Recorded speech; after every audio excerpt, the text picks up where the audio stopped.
survived one of the toughest parts of this, and that was being homeless for a minute. He didn't have anywhere to go, and I never thought I'd see the day when Kyle Busch almost didn't have a ride, and that almost happened. And I think for him, that was probably eye-opening. I mean, to be the greatest behind the wheel in NASCAR, you could argue he's one of the greats, if not the great.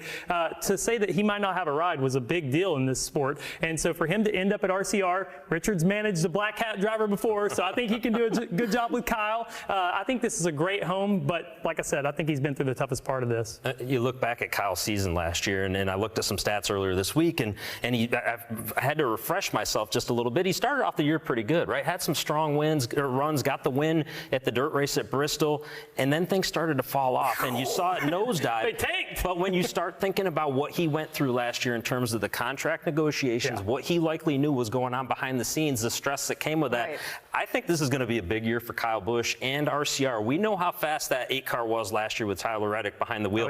It's not going to be any slower. This in all reality could be one of these few situations in the sport where you see one driver move on, another come in, and it actually works out better for both parties. He's going to have a bit of a refresh mentality in his mind, being in a new company, and if you don't think Kyle Busch with something to prove isn't going to be tough on the racetrack, you don't know Kyle Busch. So, come out of the gate swinging. Where does he get his first win of the year, you think? I mean, it could be before this, but I'd look on paper, Las Vegas. Las Vegas, his home track, finished 4th and 3rd there last year.